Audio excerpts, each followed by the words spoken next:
అనుమానం పెనుభూతం, అది సంసారాలను కూలదోస్తది అనేది ఇన్నం గాని ఒక దేశాన్నే ఆగమాగం చేస్తున్నది.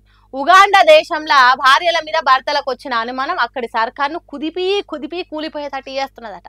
దేశ ప్రధాని మంత్రులు సతమతమయ్యి నెత్తినొప్పుతోని నేలకేసి గుద్దుకుంటున్నారట తలకాయను. తాము అల్లారు ముద్దుగా పెంచుకుంటున్న బుడ్డోలు వాళ్ళ పిల్లలేనా అని ఉగాండా దేశం నుండే భర్తలు డిఎన్ఏ టెస్ట్లను ఓ ఉద్యమం తిరగజేస్తున్నారట. దాంతోని గుట్టుగా జరిగిన దొంగ ముచ్చట్లన్నీ బయటపడి దేశం మొత్తంలో తుఫాన్ వచ్చినంత పని అవుతున్నదట. ఇంటి పక్కోలతోని ఎదురింటోలతోని పొట్టు పొట్టు లొల్లులైతున్నాయట. దేశం అల్లకల్లోలమై ఆగమాగమైతున్నదట. చిక్కుడు తీగలు పొదల కల్లుకున్నట్టు ఇక్కడిదక్కడ అక్కడిదిక్కడ అన్నట్టు అల్లుకున్న సంబంధాలు ఇప్పుడు బయటపడుతున్నాయట.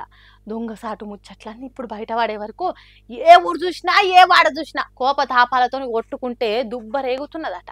ప్రేమగా ఇన్ని రోజులు పెంచుకున్న పిల్లలకు తండ్రి ఇంకోగలు అనే సంగతి డిఎన్ఏ ఫలితాలు చూసి కొందరు గుండెపోటు వచ్చి చచ్చిపోతున్నారట. అందుకే ఉగాండా సర్కార్ గుండె ధైర్యం ఉంటే తప్ప డిఎన్ఏ పరీక్షలు చేయించుకోకుండా పబ్లిక్ ఆర్డర్ వేసిందంటే ఎసోంటి తిప్పలు వచ్చిందో చూడండి. ఉగాండా దేశానికి కంపాలా అనే ఏరియా ఓ కేసులో కోర్టు డిఎన్ఏ పరీక్షలు చేయించి తన ముగ్గురు పిల్లలు ఒక్కలే తనకు సంతానం అని తేలిందట. ఆ కేసు ఉగాండా దేశంలో వైరల్ అయ్యి తండ్రులంతా డిఎన్ఏ టెస్టులు చేయించుడు మొదలు పెట్టే వరకు ఉగాండా దేశానికి ఊపిరి ఆడతలేదట. 98% పిల్లల డిఎన్ఏ తండ్రులతోని కలుస్తలేదట. అంటే ఆ దేశంలో ఎట్లున్నదో చూడుండ్రి సంసారాలు. ఆస్తి పంపకాలు, కొట్లాటలు, విడాకులు, షీదరింపులు, కోపం ఎక్కువ తక్కువ ఉన్నోళ్ళు సంపుకునుడు కూడా జరుగుతున్నదట. చూడుండ్రి డిఎన్ఏ టెస్టులు ఎంత డేంజరో.